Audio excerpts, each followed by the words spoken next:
Jonathan Christie kembali melaju ke babak final di rangkaian tur kompetisi Eropa. Kali ini, Jonathan berhasil melaju ke babak final Hilo Open 2025. Mengalahkan pemain muda Prancis, yaitu Alex Lanier, sempat memberi kejutan di babak pertama. Alex Lanier harus tumbang dengan hanya menghasilkan 1 digit poin di babak ketiga. Pemain muda dengan harapan potensi besar, harus mengakui keunggulan pemain yang dianggap tua oleh beberapa badminton lovers China. Berikut komentar badminton lovers China yang berhasil kita himpun.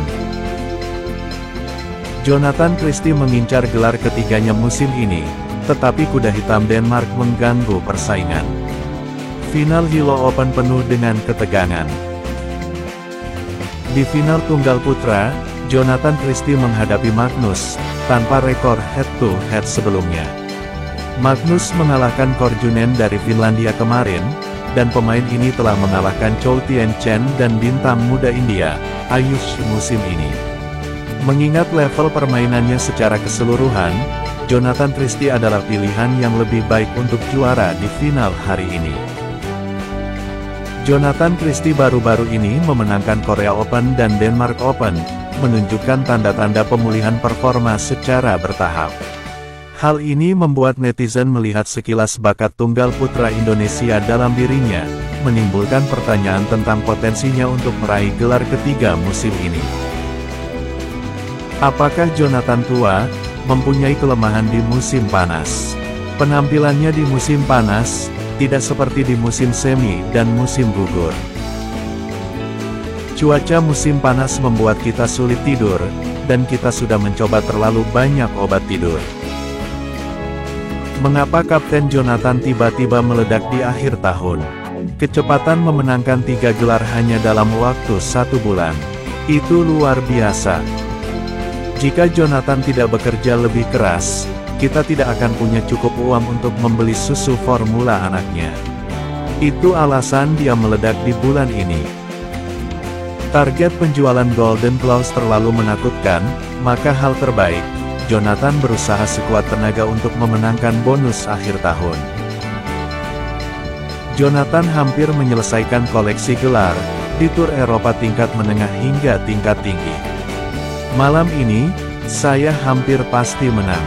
Dia mencapai final Arctic Open 2024, memenangkan Swiss Open 2022, French Open 2023, All England Open 2024, Denmark Open 2025, dan Hilo Open 2025.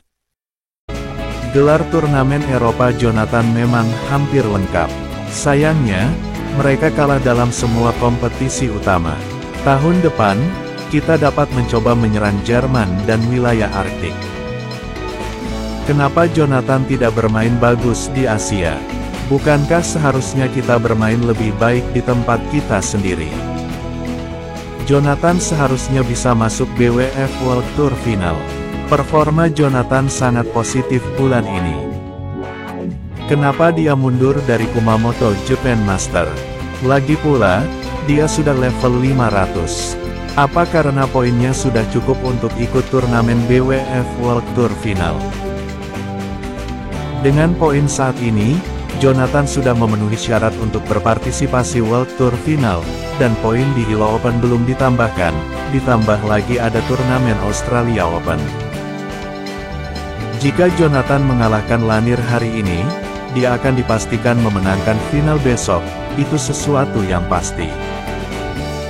Ada banyak kompetisi tingkat tinggi di kuartal pertama dan kedua, tetapi hanya 2 prestasi yang diraih Jonathan, yaitu di kompetisi tingkat 750 dan 1 final di kuartal ketiga dan keempat tahun 2025.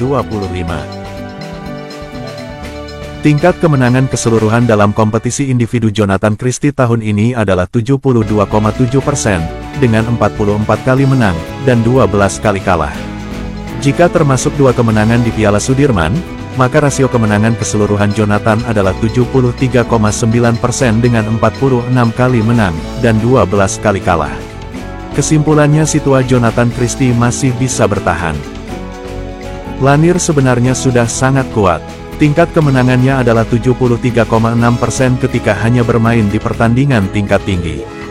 Di usianya yang baru 20 tahun, hanya si Yuki, yang saat ini aktif, yang memiliki tingkat kemenangan lebih tinggi pada usia tersebut.